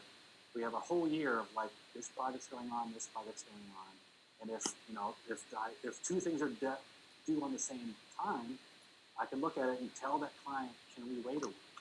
And usually they do. And if they can't, then they can't, and you move on. But better than taking it all on, not delivering, and then being looked at as the guy that he's in over his head. That reputation comes out pretty quickly and lingers. Yeah. So what I just heard was learn to say no, time management, block out your time. That's fantastic, by the way, right? Don't just immerse and come out in 3 weeks, right? Block out your time, and spreadsheets are awesome. So these aren't things that you take on when you enter the professional world. I can't imagine college life is such a mirror image of this. In some ways, it seems unfair that we're asking you to take art history classes and science classes and do your animation projects and all those things, but those are the tools that will help you succeed in college, and you get good at it here, and you step into life, and I think you've got to, you recognize this stuff. Mm-hmm. If you want to have a life, in creative art in any way as a storyteller, that's the sacrifice you make, but I guarantee you it's worth it. So far, it's been worth it. I almost after Danger and Eggs, I didn't do anything art related for 6 months. I just walked in the woods and took naps because I've never had that luxury before because I was always struggling for the next project and the next paycheck. I didn't spend any of my money that I made on Danger and Eggs because I was working on it. So I was I don't have to work. I freaked out because I need to find work because I was so used to that. It's such you're on a high constantly, but it burns you if you go too hard, too fast, too quick, and constant. I made it a policy that no one worked on the weekends, and that's unheard of from what I hear on shows. It's you're going to work the weekend, you're going to work overtime. I made them go home so they were fresh because I couldn't do it. I'm already going to be thinking about it 24 hours a day. But if you're burnt out on Monday and we're starting an episode, you're useless. You're useless to the project. People need to reset. There's more value in that than driving them into the ground. So, Isabel has a question. I think is really quite poignant. How do you discover / maintain your artistic vision while also working on other people's vision? Yeah, that is a good question. Create something on your own terms where no one's telling you yes or no in between. When you're working on other people's stuff is inevitable. Drawing other people's styles is inevitable. This is one thing we always. One of the lessons I took from you, Steve, back in the day, we had designed characters or something. And you're like, Mike, why are you always trying to draw a Disney character? It's not you. Because I couldn't do it. And it was some stupid little character, little girl character. It was just like, break what you think you're supposed to do, and you find a style that way. Whether people want to pay you for that style, that takes some work. Sometimes it's like, you're Instagram famous because your stuff is awesome, and it might happen. I didn't have Instagram famous when I started. But you kind of not only like creating your own stuff on the side, but whatever you're doing, even if it's not your project, even if it's not the best thing in the world, treat it like it is.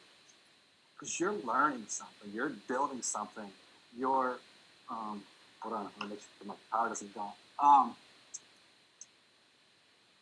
You're doing that thing where everyone says, like, what do you want to be when you grow up? How many people give up on that? And here we are pursuing to become that thing that people give up on. Don't take that for granted. Like, yeah, this is the dumbest show I've ever heard of, but like, I'm going to board on 6 episodes, so I'm going to learn a lot, and I'm going to meet like 12 people that can matter to me in the end. And that, like, the people that I met at Star Tunes, there's like one I married, one I met, are still like my best friends in the world because you kind of go through a thing together. It's like going to war a little bit, but you have to find joy in the process. It's work, there's no doubt. Like, there's plenty of people that were in my class when I was at Columbia that just didn't go any further. But then there's a handful that did, they did. That they didn't, there was half measures. Because it's that, I mean, I don't know how, I'm sure I'll say there's maybe a few of you, your parents said, why do you want to get into this career? Do something that like is going to be something that is actually a job. And all that sort of thing. It's like, it is. Like, it's the animation industry. For one, it is a thing. And you get to exercise a little bit of all of your artistic skills. So it's a risk, and you're doing that sort of outlier thing where the rest of your friends like, yeah, of course I wanted to do that, but I'm just going to continue being this Arby's manager. No disrespect to Arby's managers, Chuck Peel, who's runs Real Effects, started that way. I just talked to him yesterday, but. Don't take for granted the position that you're in. So if it's not like the most satisfying work, it's still feeding you as an artist. And then if you need to exercise that thing, there's a lot of outlets for that now. You can make anything you want, put it out in the world right now. Do it. Like, even if it's a comic panel once a month that no one sees, who cares? Just do it. Entertain 3 people, because like. That's the thing, is like seeing someone react and respond emotionally to your thing that was buzzing around your head. Like watching an audience respond to your thing, nothing beats that. It's short-lived. You work for like 90% of the time. Your back hurts, your eyes are straining, you have graphite all over your fingers. You haven't talked to your dog in a week. He's in the corner crying. But that moment where like people laugh at that thing that like has been in your head, and like things lose their potency when you work on them for 6 months at a time. What was a brilliant joke that afternoon in the story room can feel lame 3 months later. And so until you see people react to it, you're like, oh, it did work. And like, that is amazing, because it's a magic trick.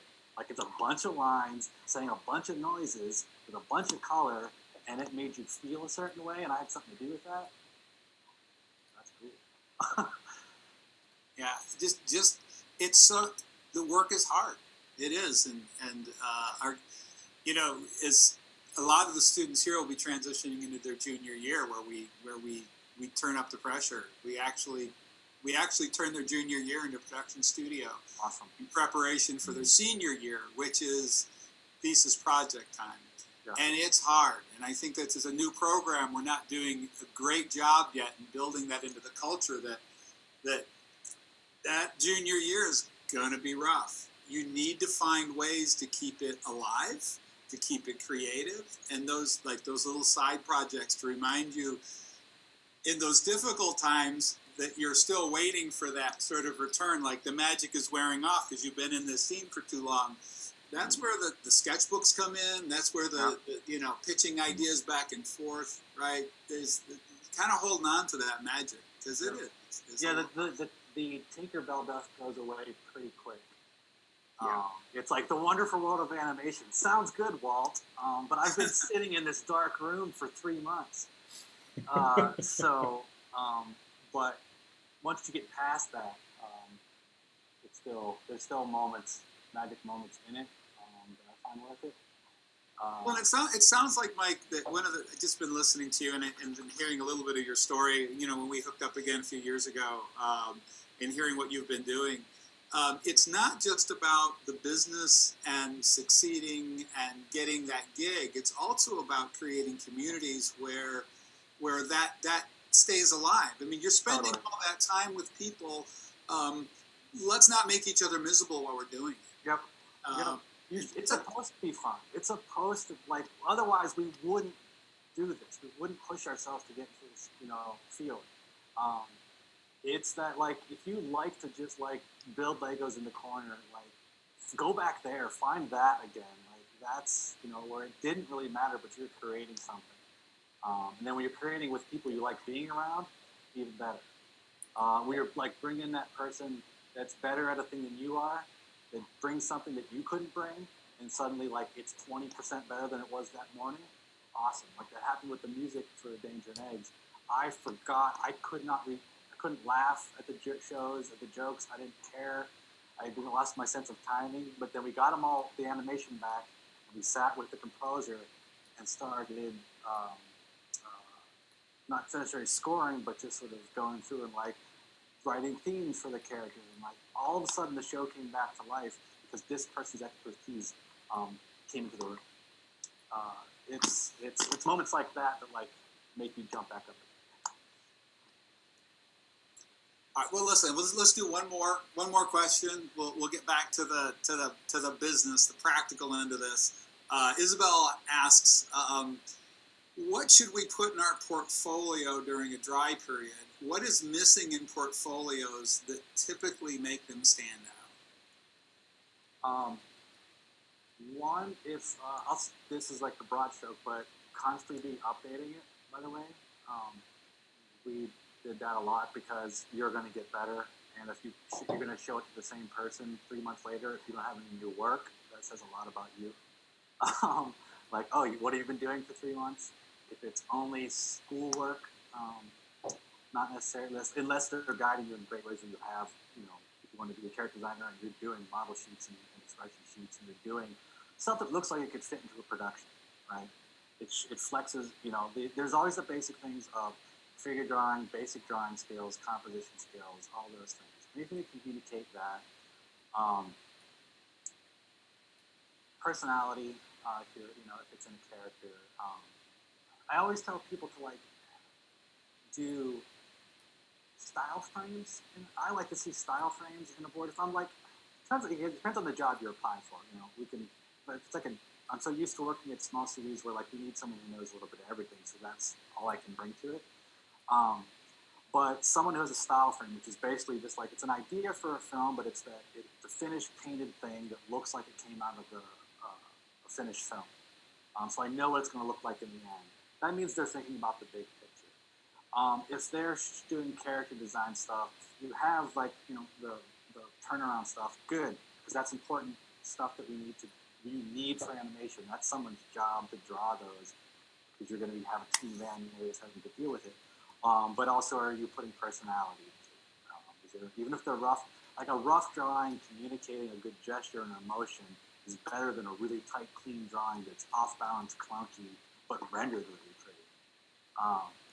If I don't get that essence of something, gesture drawings I will always be a fan of. You just I get the essence of a character in a few lines. That's a good sign of a good animator. If you want to be an art director, you have amazing color palettes. If you have a color script, like little thumbnails of like how color changes over a story. Focus on the thing that you're most interested in, and include the foundations, good drawing skills. I'm mostly interested in, prop design, whatever. Prop design, I'll say, is an excellent way to get in the design world. It's because it's something no one thinks, I want to be a prop designer right off the bat. But there's such a hidden need for it. Like everything from like, I write a joke where Philip trips over an umbrella. Someone's got to design that umbrella, opened, closed, when it's wet, when it's not. Because all those pieces matter, but like it's a good entryway into design. That can lead to whatever. You might find out I'm excellent at props, but I'm really good at backgrounds. Now you're going to know when a background position opens. You're going to meet a great background artist, and you're going to learn from that. I feel like I might have tangented from the question, or is that? Oh no! Are you kidding? You've been doing that all afternoon. It's great. That's where the good stuff is, man. No, this has really been fantastic, Mike. And, cool. Good. I think how are we doing? Think we're ready to wrap up? You want more? I think there's a lot. So there is a lot. I think we've had you going for 2 hours, and I think my voice feels it. Man, this is great. Like I said, it's like a fire hose, and so much good information. And we have recorded it. So if you don't mind, we'll post this on our YouTube channel. Of course. So, you guys can go back and you can listen again. And I hope some of you were taking notes. This is not a note-taking generation, but maybe they need to rethink that. You recorded it. That's like taking notes. Yeah. Also, like down the line, if there's like, this is your storyboard class. Yeah. Well, part of it. I mean, this is a storyboard class, and we have lots of guests today. Okay, if like down the line, if there's more specific things, because I've done like I sat in and those storyboard reviews, draw over stuff like so because this was such fire, it was broad stuff. If it's helpful down the line to have specific stuff, reach out because I enjoy doing that. I did a lot of workshops in Mexico that way, where they just had an episode to do, and they would just send me. I would just treat it like a production. Like in 1 week, give me your roughs. I did notes. We talked about it. Wow. But if any of that would, that would be fantastic. So yes, we'll have to circle back, and, cool. And if you're up for it, we would love to take advantage of that. Yeah, and just we come back to the thing of community as well, and like we're trying to build that community here. There's an organization called Nice Moves Minnesota, which I accidentally became the president of this year, but it's about keeping these communities of creators in this storytelling, animation, moving image world together, doing everything from mentorships to studio visits to guest speakers. I think, Steve, I talked to you a bit about doing a layout. Yeah. And so it would be, as you guys are figuring out your program, to even slightly integrate these communities, because, we're Midwest, and like we get value from other people trying to do the same thing, living the non-LA life. Not dogging LA life, it's super fun, but it's super expensive. Yeah. I can be risky in Minnesota and take on low-paying jobs and still live indoors and feed my dog. Well, yeah, let's definitely talk about some of that. I'm really interested in some of the work you guys are doing in Mexico. It's exploding there, and So we need to talk soon. Yeah, for sure. Maybe even face to face over a couple of beers at some point. I hear this pandemic's going away. Not face to face. Well, that might be a little too much. from opposite ends of a room, social. Yeah, we could shout at each other. Okay. But yeah, eventually I would love that. Okay. I've got one comment. Sure. Yeah.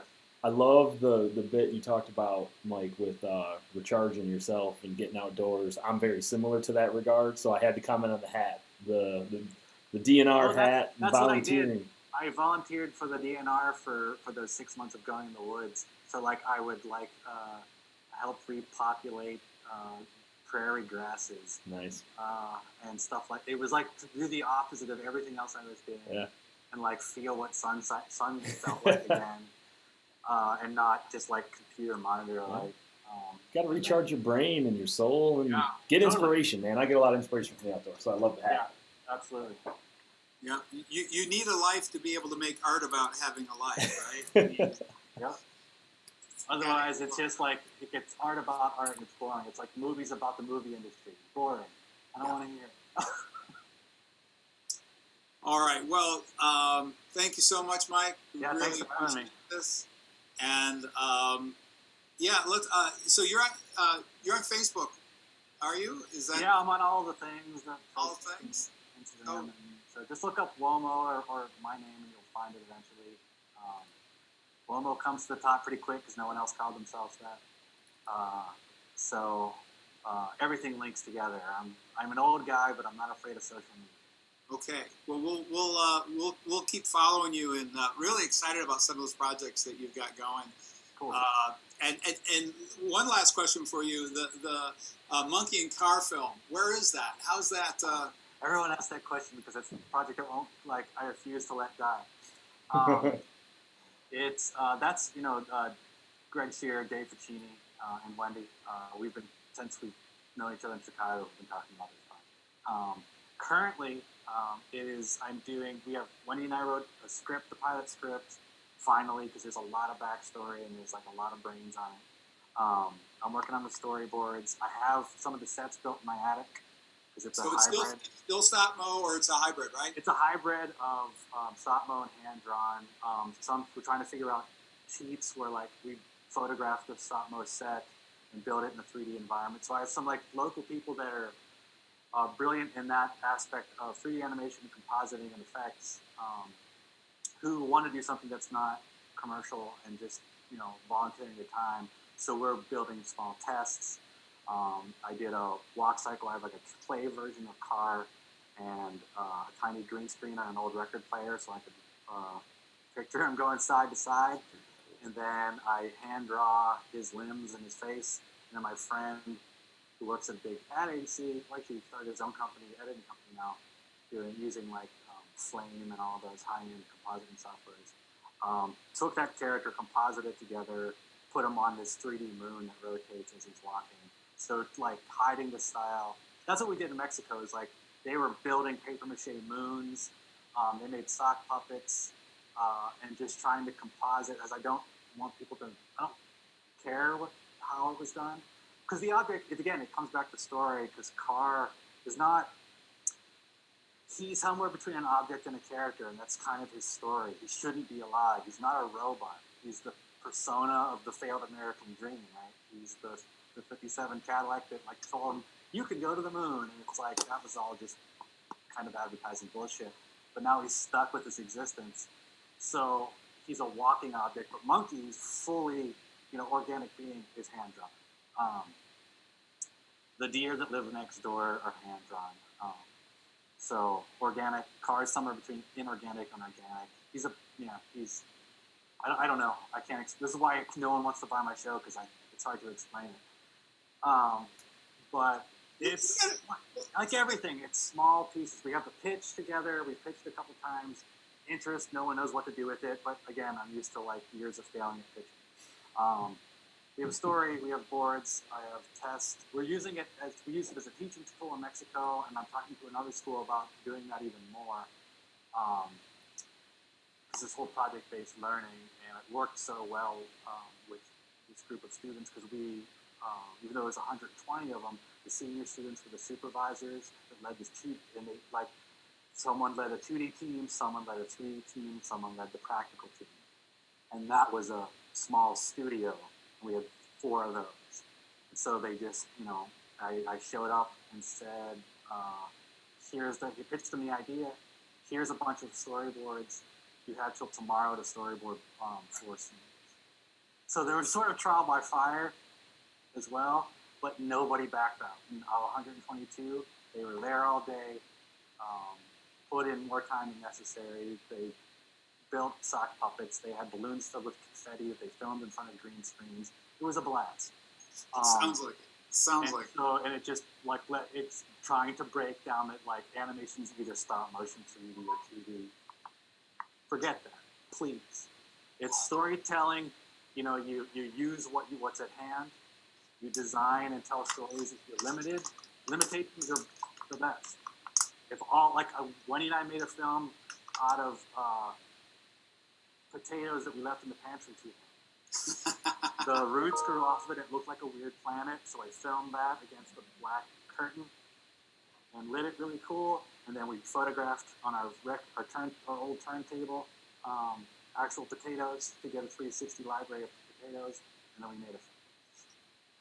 So, I mean, that's, I think sometimes it's easy to spend your time in school trying to think about what a professional animator looks like. And the professional animators are going like, I just want to make a film with potatoes in my basement. and actually school is where you can do that stuff, now's your chance. This is this magical time that you probably won't have a chance to do until, how long have you, so here's a question you've never been asked before. How long from graduating from Columbia College to the chance to make a potato film in your basement, how long did that take?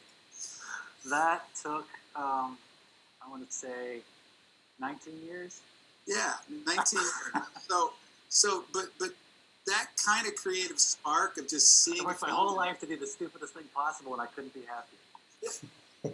Welcome to animation. I still remember when I started freelancing in Chicago and meeting some of these old-time animators, and they weren't happy. Yeah. And thinking, wait a minute, like seeing this flash forward of my future going like, their backs were hunched over. They just had piles of like cigarette-soaked coffee cups and. Yeah, it was kind of rough. Hated the world. It doesn't have to be that way, though, right? It doesn't have to be that way, and part of it goes back to Isabel's question. It happen again. Yeah, just how do you keep it alive, keep it interesting? It's never going to your community of people making it. Like if you have each other's back, that's how it worked with the crew here. That I said no one had worked on it before, but as soon as we were all learning Storyboard Pro for the first time under the deadline of a new show, including myself. But everyone spent the weekend on the tutorials. I found some videos. They came back. They started making spreadsheets for each other and here's some hotkeys you can use. I didn't have to do any of that stuff. They all wanted to succeed. And given the platform, it happens, in my opinion, over and over and over again. With minimal misery, you've succeeded.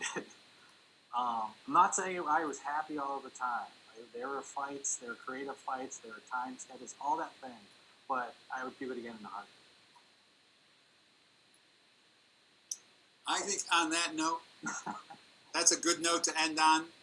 And for the rest of you to be thinking about that junior and senior project year coming up, because it's going to be that. It's definitely going to be that. But it can be one that you look back on with fondness and go, man, that was awesome. I don't want to do it again for a couple of years. Yeah.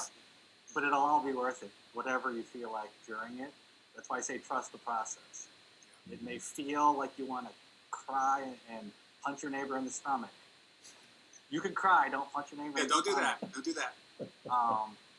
But you will survive, and you'll be glad that you made the extra effort. All worth it. All right. Well, I think we're gonna wrap this up then. We've had 2 hours and 15 minutes of just animation gold. This has been fantastic. Yeah. Thank you so much. I'm glad it was helpful. I enjoyed it, but I don't want to do it again soon because my throat hurts. Yeah, I don't blame you. But it was great to circle back around with Steve. Great to meet all of you, and hopefully we'll cross paths again. Thanks, Mike. Appreciate it. Take care, Mike. Take care. Yep. Say hi to Wendy. I will. Goodbye. For those of you in the storyboard class, why don't you circle back at 4:30 just briefly, and the rest of you just go off and digest all of that.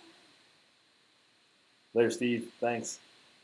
Thanks for recording, Jeremy. Yeah. Bye, everybody.